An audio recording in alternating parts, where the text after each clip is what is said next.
بسم الله الرحمن الرحیم. السلام علیکم ورحمۃ الله وبرکاته. ټول ستړي مسلې وخت بخیر. زه د افغانستان د افغان ډیبوټي ټیم د ټولې مجموعې منندوی یم او ښه راغلاست یم. ستړي مسلې بخیر راغلی. همداسې الخیل صاحب ډېره مننه، تاسو زموږ په هکله باندې ډېر ښه نظر لرئ. زه خوشحاله کېږم چې هر ځای کې چې د دې هېواد هر څوک وي هغه وده وکړي او دا چې بیا ځوان نسل وي دا بیخي د خوشحالۍ ځای دی. بیا چې په نوو مسایلو باندې پوهېږي او خبرېږي دا نو بیا ډېر زیات د خوشحالۍ ځای دی. دلته زه 15 سلایډ لرم او غواړم یو کتاب تاسو ته معرفي کوم. د دې کتاب د معرفي رابطه له دې بحث سره پای ته درته وایم. اصل خبره دا ده چې موږ باید مهارتونه زده کړو. دا ټکنالوژي د مهارتونو مجموعه ده، یوه ټولګه ده چې په دې کې بېلابېل ډول مهارتونه شامل دي او ورځ تر بلې مخ په راغلو ده. دغه سلایډونه راسره وګورئ. 4 برخې دي. یو د کتاب معرفي ده، د قرآن کریم یو آیت دی چې حتما تاسو ته یاد دی، په درسونو کې مو ویلی دی چې هغه نوې زده کړې ته او د انسان پیاوړتیا ته د قرآن له نظره اشاره کوي. بل د پوهانو نظر دی، د 2-3 کسانو نظر مې راخیستی دی په یو سلایډ کې دی او آخر کې زموږ تاسو خپل نظر دی. اول دغه عکس چې ګورئ دا د راس هریس په نامه یو استرالیایي لیکوال دی. دا د استرالیا ده، اوس 49 کاله یا 50 کاله شاوخوا عمر لري. د ده کتاب د واقعیت څپېړې په نامه ده. دا نوم درته جالب نه دی؟ د ریالیټي سلاپ کېږي د واقعیت څپېړه پښتو کې نشته ده. دا عنوان ما پښتو کې داسې راواخیسته. د کتاب عکس هم په دې بل صفحه کې شته ده. دی غواړي ووایي چې دغه ټول انسانان د خپل د ژوند په یوې مرحله کې د واقعیت څپېړه خوري. هغه وخته پورې چې موږ د واقعیتونو نه منکر یو، ورته مو پام نه کېږي، رانه هېرېږي، ترې غافل یو، ورو ورو ورو ورو یو ځای ته رسېږو چې په همدې غفلت کې چې واقعیت خپله ویښ دی، ښه کلکه څپېړه موږ ته راکوي راویښوي موږ. هغه ویښتیا څه شی دی؟ زموږ په ټولنه کې څه شی ده؟ مثلا په لویه کې مرګ خپله همغه یوه څپېړه ده. دایمي ناروغي چې سړی ترې نه خلاصېږي دا یوه څپېړه ده.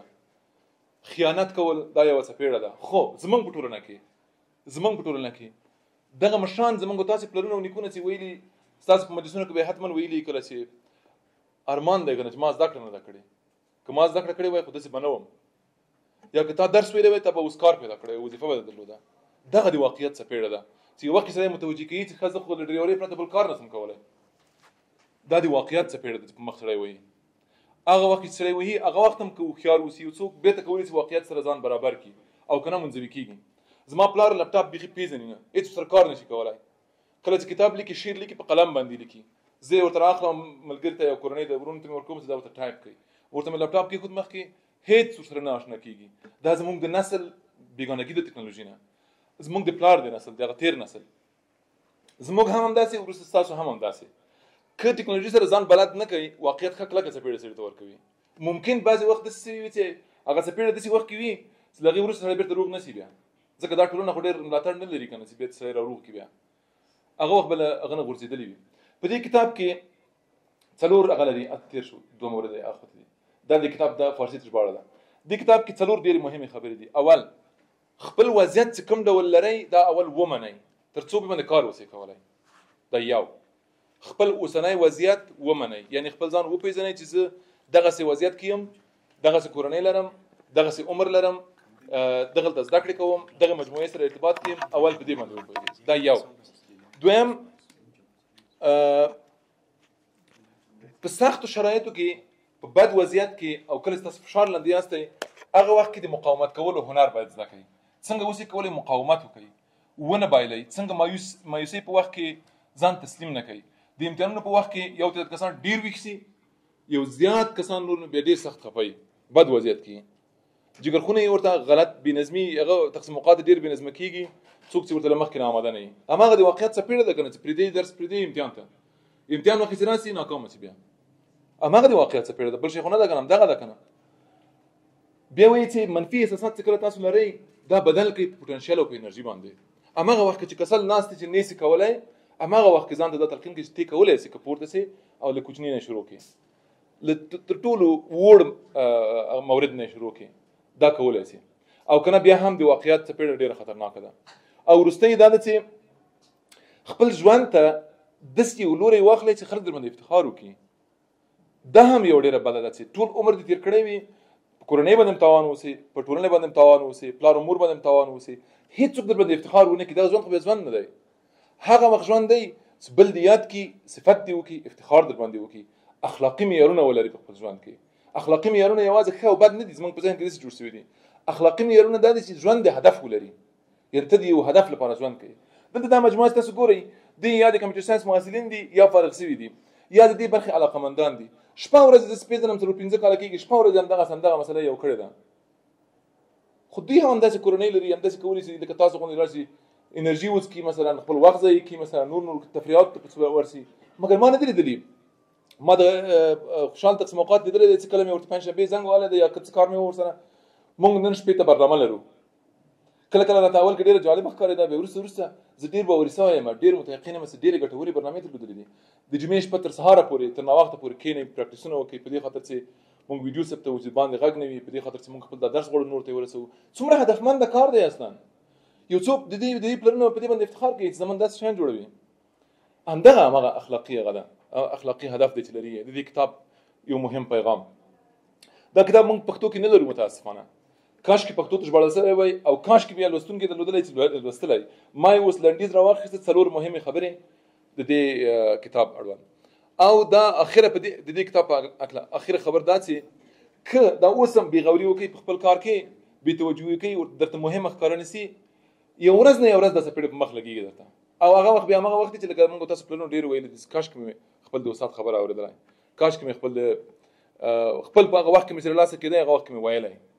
دا یې فرصت دی د قرآن کریم یو آیت دی د الرحمن د سورې یو آیت دی دا حتما تاسو لوستلی دی د دې آیت دغه وروستۍ منځنۍ ټوټه چې ده لا تنفذون الا بسلطان دې ځای کې وایي چې تاسو نسئ کولی ځمکه او اسمان تسخیر کوي مګر دا چې ټکنالوژیکي قدرت ولرئ د سلطان نه معنا دا ده چې تاسو تخنیکي واک ولرئ انسانانو ته خدای تعالی وایي تاسو نسئ کولی په ځمکه او په اسمان باندې برلاسي شئ مګر دا چې تاسو بسلطان یعنې دغه وسایل ولرئ له ځانه سره دا وسایل نن تفسیرونو کې راځي چې همدغه ټکنالوژي ده نو همدغه ده کنه که دا ولرئ تاسو تفسیر کېږي دا څو ورځو کې تاسو د خبرونو قصې اورئ چې څه رقم وضعیت روان دی اوس د ټکنالوژۍ جنګ ده کنه یو بل سره لګېږي یو کس ناست دی د کمپیوټر شاته همغه ډیزاینوي همغه ترتیبوي همغه عملیات کوي دغسې وضعیت کې ده که اوس هم راویښ نه سو اوس هم متوجه نه سو ورته لا بیرته پاتې کېږو لا هم بدبخته کېږو که دا کار د نورو لپاره نه کوئ د خپل د ودې لپاره یې وکړئ ځکه هر یو کس باید وده وکړي که نه هر یو کس موظف دی د خپل ځان لپاره مثلا رشد وکړي دا ډېره زیاته مهمه ده بله خبره د سعدي ده په دې شخصیتونو کې چې موږ لرو یو کس دی چې هغه د اخلاقو استاد ګڼل کېږي په فارسي ژبه کې ډېری د فارسي په ژبه نه پوهېږم هغه یو کتاب لري ګلستان کې دغه یو څو بیتونه مثلا ما اوس دلته یو 2 نمونه راخیستي دي خو ډېر زیات بیتونه لري چې هغه دي سپارښتنې دي ځوانانو ته دې کې وایي چې مثلا د تاسو لپاره چې تاسو ژوند کوئ دا اوس هر یو کس د تاسو لپاره ابر و باد و مه و خورشید و فلک درکارند دغه ټول شیان د تاسو لپاره په یو ډېر تخنیکي ډول سره کار کوي یعنی تاسو فزیک کې حتما لوستلي وي چې د لمر رڼا او د حرکت مسله او د نور مسله او د حرارت مسله دا څنګه سره جوړیږي داسې ظریف باریکیان لري او داسې یو ترتیب سره جوړ شوي دي چې یو مورد د دې نړۍ او د کائناتو یو لحظې لپاره وروسته شي یا خراب شي د خپل ځای نه ټول شی کېدای شي خراب شي لکه ساعت غوندې جوړ شوي دي دا وایي ټول داسې تاسو لپاره لګیا دي کار کوي تا تو نانې به کفاري و به غفلت نخوري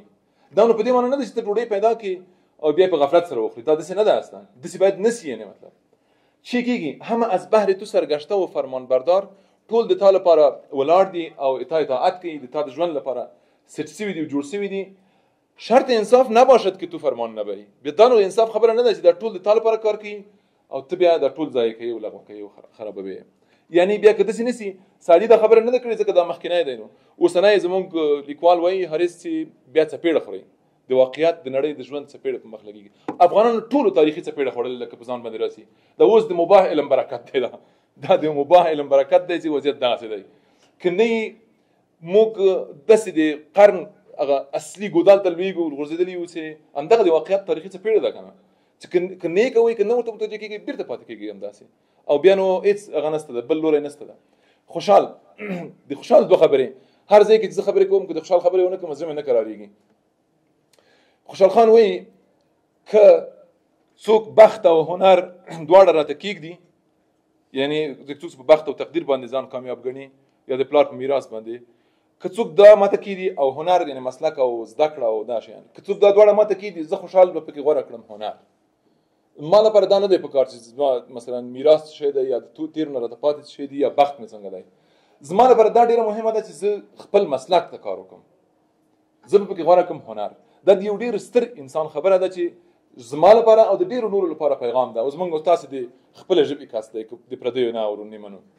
بل خبره دا ده په دستارنامه کې ده، هغه په غزلیاتو کې دا په دستارنامه کې هغه ده که تمام عمر د تحصیل په کار کې لاړ شي لا مبارک او لا غوره ده.